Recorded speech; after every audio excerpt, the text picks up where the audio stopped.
Good morning to one and all. Dear viewers, I welcome you all to my YouTube channel. Today I am here with a new topic and that is verb, and it is one of the parts of speech. Parts of speech में से ये भी एक चीज है verb. इसको discuss करेंगे हम. Verb क्या है? It is commonly used in English language and it is very much used. है ना, बहुत ज़्यादा इसका यूज होता है verb का. We should have good command of verb. And we can say on this topic, if we want to be fluent in English, okay, if we want to be proficient in English, तो हमें इस जो topic है उसकी अच्छी understanding हमें होनी चाहिए वर्ब की. वर्ब क्या है, इसकी डेफिनेशन है ना, काइंड्स क्या है, and how verbs are used, है ना, वर्ब्स को किस तरीके से यूज किया जाता है, किस तरीके से इनका इस्तेमाल होता है सेंटेंसेस के अंदर. So we will discuss all these things, but in this video the first part of verb we will discuss only the definition and its kinds, okay, and in other videos, in upcoming videos we will tell the uses of verbs, है ना, how they are used. इस जो video है, जो first part है, इसमें हम इतना ही आज बात करेंगे कि जो वर्ब क्या है, इसकी डेफिनेशन, इसके काइंड्स, ठीक है, एंड सम एग्जांपल्स, कुछ एग्जांपल्स भी देखेंगे.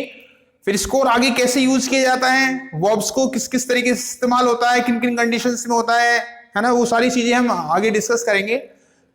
देखिए वर्ब क्या है. A word which is used to describe an action और स्टेट इज कॉल्ड वर्ब. कोई भी वर्ड जो किसी स्टेट या एक्शन को डिस्क्राइब करे, एक्शन या स्टेट बताने वाले जो शब्द होते हैं सेंटेंस के अंदर, उनको वर्ब कहा जाता है. आप बात समझ रहे होंगे. कोई भी वर्ड जो क्या बताए, एक्शन बताए, स्टेट बताए, स्थिति बताए या काम का होना बताए, उसको वर्ब कहा जाता है. We can take some examples here. कुछ examples हम यहाँ पे ले सकते हैं. Like I am teaching verb now. I am teaching verb now. मैं अभी क्या पढ़ा रहा हूँ, verb पढ़ा रहा हूँ. I am teaching. तो teach तो यहाँ पे है teach. Teach means पढ़ाना, है ना, ये main verb है teach. तो यहाँ पे action बताया जा रहा है. action किसका? पढ़ाने का एक्शन हो रहा है. किसका एक्शन हो रहा है? पढ़ाने का एक्शन हो रहा है. So I am teaching verb here. मैं यहाँ पे क्या पढ़ा रहा हूँ, verb पढ़ा रहा हूँ. ठीक है. तो वर्ब क्या काम करेगी, या तो एक्शन बताएगी या स्टेट बताएगी. बात समझ रहे हैं. मैं बोलूं I am a teacher, I am a teacher, in this sentence am is a verb. Am क्या है? वर्ब है. एम वर्ब क्यों है? Because am is telling the state of the speaker. क्योंकि एम स्पीकर की स्टेट बता रहा है, स्थिति बता रहा है कि जो स्पीकर है वो कौन है. स्पीकर कौन है? स्पीकर एक टीचर है. ठीक है. I am a teacher, I speaker है, बोलने वाला. आई मतलब यहाँ पे मैं, और मैं कौन हूं? टीचर. किसने बताया इस चीज को, किसने डिस्क्राइब किया इस बात को? एम ने. तो एम क्या हो गई? आपकी वर्ब हो गई. ठीक है. तो मैं कहना चाह रहा हूं कि वर्ब दो काम करती है, या तो एक्शन बताती है, स्टेट बताती है ना. जनरली एक्शन और स्टेट बताने वाले जो वर्ड्स होते हैं वो क्या कहलाते हैं? वर्ब्स कहलाते हैं. दोनों एग्जांपल मैंने आपके सामने रखे. ठीक है. और देखते काइंड्स, कैटेगरीज देखते, उससे क्लियर होगा. और टाइप्स ऑफ वर्ब. अब वर्ब्स के टाइप्स क्या क्या हो सकते हैं, तो हमने यहाँ पे 2 कैटेगरीज में इसके क्लासिफिकेशन किया है. ठीक है. फिर इसकी और भी सब कैटेगरी हमने बनाई है. देखिए, फर्स्ट कैटेगरी है इसकी मेन वर्ब्स, और सेकंड कैटेगरी है ऑक्सिलरी वर्ब्स, है ना. तो इसका जो फर्स्ट जो क्लासिफिकेशन है वो इस तरीके से है, मेन वर्ब्स और ऑक्सिलरी वर्ब्स. अब मेन वर्ब्स को भी आगे 2 सब कैटेगरी में डिवाइड किया है. पहले मेन वर्ब को देखते हैं. मेन वर्ब होती क्या है? A word that is use as the final verb in a verb phrase और in a verb pattern. Okay. जो वर्ब फ्रेज होती है, ये वर्ब पैटर्न होता है, उसके अंदर जो वर्ड फाइनल वर्ब का काम करे या फाइनल वर्ब के रूप में हो, वो, है ना, उसको बोलते हैं अपन, क्या बोलते हैं? Main verb. A word that is use as the final verb in a verb phrase, है ना, वो वर्ड जो किसी सेंटेंस में, किसी सेंटेंस के वर्ब फ्रेज में या वर्ब पैटर्न में फाइनल वर्ब हो, वो उसको बोलेंगे हम मेन वर्ब. ठीक है. समझ आई बात. जैसे मैं 2 एग्जांपल आपके सामने यहाँ पे ले रहा हूं. मैंने एक एग्जांपल ये लिखा, दे वर प्लेइंग चेस देन. ठीक है. तो देखो यहाँ पे दे वर प्लेइंग चेस देन. ठीक है. तो यहाँ पे जो प्ले है, प्ले यहाँ पे इसकी मेन वर्ब है, because it is the main verb in this verb phrase. ये पूरा वर्ब फ्रेज है, वर्ब प्लेइंग. इसको हम क्या बोलेंगे? वर्ब फ्रेज बोलेंगे या वर्ब पैटर्न बोलेंगे, है ना. क्योंकि वर्ब फ्रेज ये वर्ब पैटर्न है, लेकिन इसमें एक से ज्यादा वर्ब यूज हुई है, वर्ब ही है और प्लेइंग भी वर्ब है। तो इसमें जो मेन वर्ब है, जो मेन वर्ब के रूप में कौन सा वर्ड काम कर रहा है यहाँ पे, प्ले, खेलना, ये तो इसको सपोर्ट कर रही है।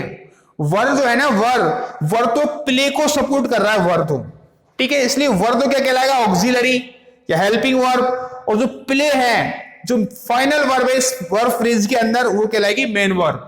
बात समझ रहे होंगे? तो एक ही एग्जांपल से आप दोनों चीज समझ गए होंगे। अब मैं एक एग्जांपल और बोलता हूं यहीं पे, है ना, मैंने यहां पे लिखा नहीं है, मैं आपको ऐसे बोल देता हूं, चलो ठीक है। जैसे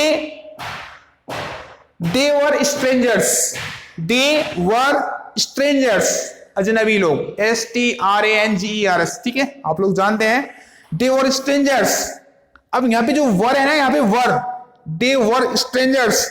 अब देखो वर्ब फ्रेज क्या है, यहां पे वर्ब ही है, इसमें और कोई वर्ड इसके साथ नहीं जुड़ा, तो यही वर्ब फ्रेज है पूरा, यही वर्ब पैटर्न है। अब यहाँ पे ये हेल्पिंग वर्ब होगी, मैं यहाँ की बात नहीं कर रहा, मैंने जो एग्जांपल बोला है ना, because of the lack of place I have not written it here, है ना। तो दे वर स्ट्रेंजर्स, तो वर स्ट्रेंजर्स, तो वर जो वर्ड है ना, वहां पे वो क्या है, फाइनल वर्ब है ना, वो वर्ड फाइनल वर्ब है, इसलिए वहां पे वो क्या होगी, मेन वर्ब होगी उस सेंटेंस की। बात समझ रहे होंगे? यहाँ पे वर हेल्पिंग वर्ब का काम कर रही है, लेकिन जो मैंने अलग सेंटेंस बोला है, दे वर स्ट्रेंजर्स, वहां पे यही वर्ड किसका काम कर रहा है, मेन वर्ब का। तो बात क्या सामने निकल के आती है कि जो वर्ड फाइनल वर्ब हो किसी वर्ब फ्रेज के अंदर, वही क्या होती है, आपकी मेन वर्ब होती है। क्लियर? अब देखो मेन वर्ब को भी आगे सब कैटेगराइज किया गया है। First of all transitive verbs. Transitive verbs क्या होती हैं, हम from the very beginning we have been studying such kind of things, है ना, शुरुआत से हम ऐसी चीजें पढ़ते हुए आ रहे हैं, ठीक है, transitive verb, intransitive verb, helping verb, auxiliary verbs, ठीक है, we are studying such kind of things very regularly. तो देखिए यहाँ पे ट्रांजिटिव वर्ब्स मैंने लिखा, ट्रांजिटिव वर्ब्स क्या है, the verbs which need objects to complete their meaning, the verbs which need objects to complete their meaning, and we can see their meaning is incomplete without objects। ऐसी verbs जिनके object के बिना जिनकी meaning पूरी नहीं हो पाती, या जो अपना मीनिंग पूरा करने के लिए ऑब्जेक्ट लेती हैं अपने साथ, जिनको ऑब्जेक्ट की जरूरत होती है, उनको बोलते हैं हम क्या बोलते हैं, उनको ट्रांजिटिव वर्ब्स बोलते हैं, बिकॉज दे नीड ऑब्जेक्ट्स, क्योंकि उनको किसकी जरूरत है, ऑब्जेक्ट की जरूरत है। ऑब्जेक्ट नहीं लिखोगे तो अपने आप में उनकी मीनिंग अपने आप में पूरी नहीं होती है, अधूरी रह जाती है उनकी मीनिंग। जैसे मैंने यहां पे लिखा ही rings the bell, he rings the bell, तो रिंग्स यहां पे क्या है, ट्रांजिटिव वर्ब है, because it needs an object, and what is the object here, the bell, है ना, वो बजाता है, क्या बजाता है, घंटी बजाता है। अगर मैं बोलूं ही रिंग्स, तो तुम्हारे दिमाग में एक क्वेश्चन रहेगा, आपके दिमाग में एक क्वेश्चन रहेगा, एक क्वेश्चन राइज होगा कि क्या क्या बजाने की बात हो रही है। ही रिंग्स, वो बजाता है, क्या बजाता है, घंटी बजाता है, ड्रम बजाता है, हारमोनियम बजाता है, क्या बजाता है, ठीक है, कोई और चीज बजाता है। तो क्या बजाने का मतलब यहाँ पे ही रिंग्स में इतना बोलूं तो मीनिंग क्लियर नहीं हो पा रही है, लेकिन मैं आगे और लिख दिया ही रिंग्स द बेल, तो यहाँ पे मीनिंग इसकी क्लियर हो गई, कंप्लीट हो गई मीनिंग, यानी इसको ऑब्जेक्ट की जरूरत थी, वो ऑब्जेक्ट हमने लिख दिया, है ना, ही रिंग्स द बेल, है ना, वो घंटी बजाता है। तो यहाँ पे होगी ट्रांजिटिव वर्ब, क्या होगी definition, the verbs that need objects, है ना, टू कंप्लीट देयर मीनिंग्स, यानी उनको अपनी मीनिंग को पूरा करने के लिए ऑब्जेक्ट की जरूरत होती है, उन्हें ट्रांजिटिव वर्ब कहते हैं। यहीं पे देखते हैं हम इंट्रांजिटिव वर्ब। इंट्रांजिटिव वर्ब क्या होती है, the verbs that don't need, है ना, objects to complete their meaning, ऐसी वर्ब जिनको अपनी मीनिंग को पूरा करने के लिए ऑब्जेक्ट की जरूरत नहीं होती। इफ आई से आई एम लाफिंग, मैं हंस रहा हूं, there is no any question in your mind, okay, you don't have any kind of question, आपके दिमाग में कोई तरह का क्वेश्चन राइज नहीं हो रहा है। If I am telling I am laughing, मैं हंस रहा हूं, ठीक है, आपके दिमाग में कोई क्वेश्चन नहीं आएगा, क्योंकि because the verb is already complete, it has complete sense है इसका, मैं हंस रहा हूं, है ना, इट डजंट नीड ऑब्जेक्ट, इसको ऑब्जेक्ट की जरूरत नहीं है। आई एम क्राइंग, मैं रो रहा हूं, आई एम वीपिंग, है ना, no need of object, object की कोई जरूरत नहीं है। I am laughing, he is smiling, है ना, यहाँ पे ऑब्जेक्ट की जरूरत नहीं है। So the verbs that don't need objects to complete their meaning are called intransitive verbs. ठीक है, जिनको किसकी जरूरत नहीं होती, ऑब्जेक्ट की जरूरत नहीं होती, उनको इंट्रांजिटिव वर्ब बोलते हैं। बात समझ में आ रही होगी। I have written some examples on the green board, have a look. He rings the bell, he rings the bell, ये आपकी transitive verb because it needs object. I am playing football, this is also transitive verb because it needs object and football is object here. Okay, she hits the bell, she hits the ball, okay, she hits the ball, so hits is a transitive verb here because it needs an object. she hits, वो hit करती है, क्या कुछ होना चाहिए ना, तो क्या आया यहाँ पे, बॉल आया, तो हिट अपने आप में कैसी वर्ब है, ट्रांजिटिव वर्ब है बिकॉज इसको ऑब्जेक्ट की जरूरत है। तो यहाँ पे आपके ट्रांजिटिव वर्ब के एग्जांपल्स हो गए। फिर आपका इंट्रांजिटिव वर्ब्स, ठीक है। he laughs loudly, he laughs loudly, he laughs, हंसता है वो, है ना, ये क्या है, एडवर्ब ऑफ मैनर, लाउडली, ये एडवर्ब है आपका ना, ऑब्जेक्ट नहीं है ये। ठीक है, तो ही लाफ्स, इतना भी लिखता मैं ही लाफ्स तो भी सेंटेंस कंप्लीट था, वो हंसता है, क्योंकि यहां पे इस वर्ब को ऑब्जेक्ट की जरूरत नहीं है, ये अपने आप में कंप्लीट है, that's why it is intransitive verb. She is sleeping, यहां पे ऑब्जेक्ट की जरूरत नहीं है, वो सो रहा है, कोई क्वेश्चन तुम्हारे दिमाग में नहीं है ना, कि क्या सो रहा है ना, ऐसे थोड़ी तुम्हारे आपके दिमाग में कुछ आ रहा है। तो यहाँ पे क्या है, स्लीपिंग, ऑब्जेक्ट की जरूरत नहीं है यहाँ पे, इसलिए क्या है, इंट्रांजिटिव वर्ब है। दे क्राइड, क्राई, क्राई से बना है क्राइड, यहाँ पे भी कोई ऑब्जेक्ट जरूरत नहीं है। Aban is smiling now, Aban हंस रहा है अब, ठीक है, यहाँ पे भी कोई ऑब्जेक्ट की जरूरत नहीं है। So all these are intransitive verbs, ये सभी क्या है, इंट्रांजिटिव वर्ब्स हैं।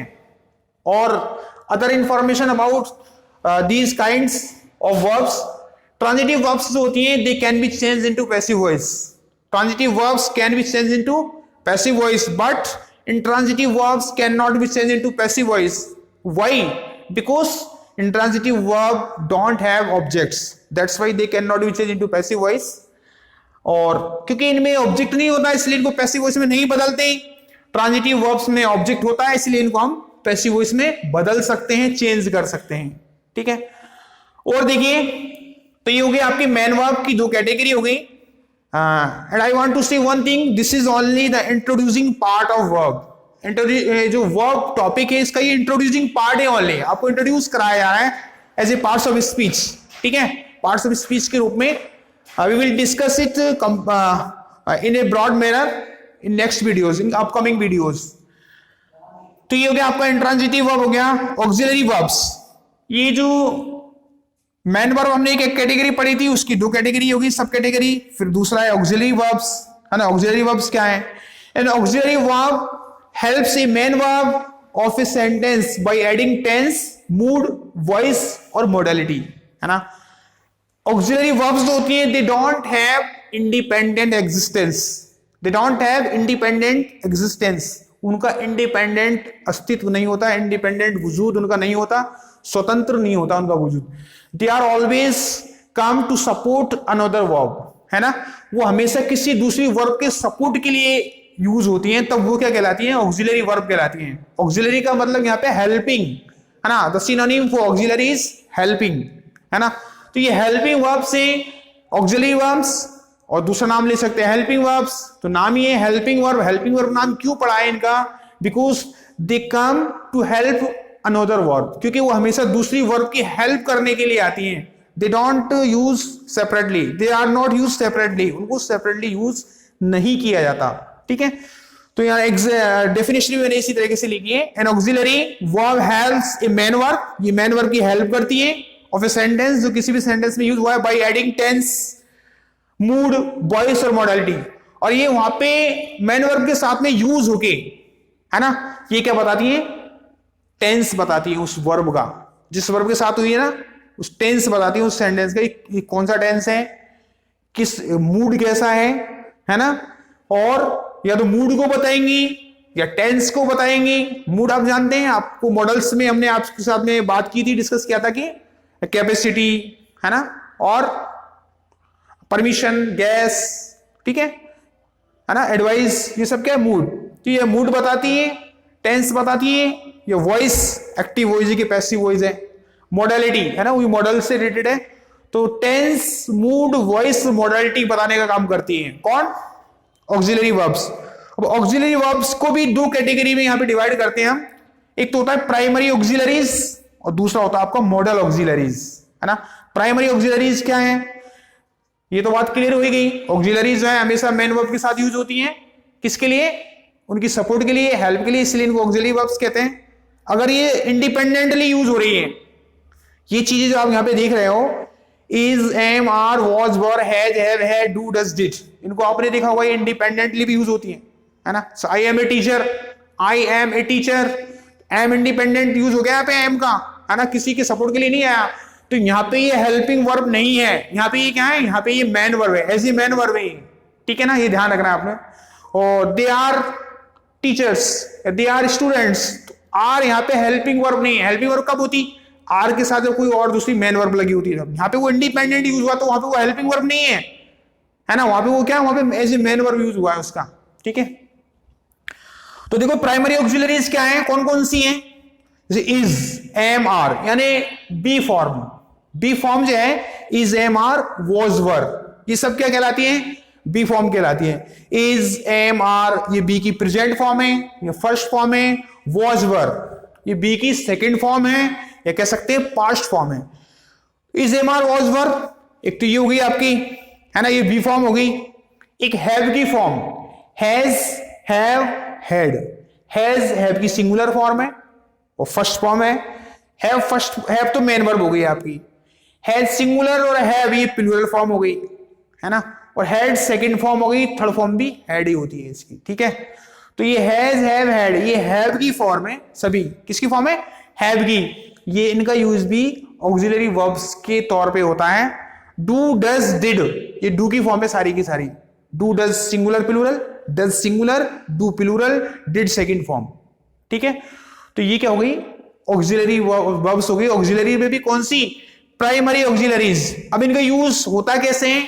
इनका यूज होता है नेगेटिव सेंटेंसेस के अंदर, इंट्रोगेटिव सेंटेंसेस के अंदर, इंट्रोगेटिव नेगेटिव सेंटेंसेस के अंदर, और अफर्मेटिव सेंटेंसेस में भी होता है, ठीक है। जैसे मान लो इज, एम, आर है, इज, एम, आर का यूज कहां पे होगा? प्रेजेंट कंटिन्यूअस टेंस में होता है एज ए हेल्पिंग वर्ब, है ना। आप वर्ब पैटर्न आपने देखा होगा प्रेजेंट कंटिन्यूअस टेंस का, तो उसमें यूज होता है इज, एम, आर का। चाहे वो सिंपल सेंटेंस है ना, मतलब अफर्मेटिव, नेगेटिव, इंट्रोगेटिव कैसा भी हो, सब में यूज होगा इज, एम, आर का एज ए हेल्पिंग वर्ब, तो वहां पे यूज होता है इनका। वॉज, वर का पास्ट कंटिन्यूअस में होता है। हैज, हैव, हैड का कहां होता है? प्रेजेंट परफेक्ट में होता है हैज, हैव का, और हैड का होता है पास्ट परफेक्ट में। इसके अलावा परफेक्ट कंटिन्यूअस में भी यूज होते हैं हैज, हैव, हैड, ठीक है ना। Do, does, did, do, does present indefinite में यूज होते हैं, अफर्मेटिव में नहीं बल्कि नेगेटिव और इंट्रोगेटिव सेंटेंसेस में होते हैं ओनली, ठीक है। और डिड होता है पास्ट इंडेफिनिट में, ये भी अफर्मेटिव में नहीं होता, सिंपल सेंटेंस में नहीं होता, नेगेटिव और इंट्रोगेटिव सेंटेंसेस में होता है। तो ये आपकी प्राइमरी ऑक्सिलरीज हो गई। Be form, have form, do form.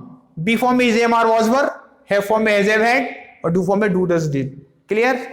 अगला देखिए, प्राइमरी ऑक्सिलरीज हो गई। फिर अगला है मॉडल ऑक्सिलरीज, है ना। अब मॉडल ऑक्सिलरीज कौन कौन सी है मैंने यहां पे मेंशन किया है। May, might, can, could, shall, should, will, would, must, use to, ought to, need, dare, ये सब क्या है? मॉडल वर्ब्स हैं, मॉडल ऑक्सिलरीज हैं, है ना। कुछ एग्जांपल्स मैंने यहां पे लिखे। They were playing chess then, तो यहां पे जो वर है ये ऑक्सिलरी वर्ब है, और वो भी कैसी? Primary auxiliary. और जो प्लेइंग है ये मेन वर्ब है। काफी चीज हमने डिस्कस की है, क्लियर हो रहा होगा अब तो, है ना, क्योंकि ये फाइनल वर्ड है यहाँ पे प्ले, और इसकी सपोर्ट के लिए कौन आया? वर, इसलिए ऑक्सिलरी वर्ब हो गई, ये मेन वर्ब हो गई। We should help the poor, ये मॉडल ऑक्सिलरी है और वो मेन वर्ब है हेल्प। इस तरीके से होते हैं।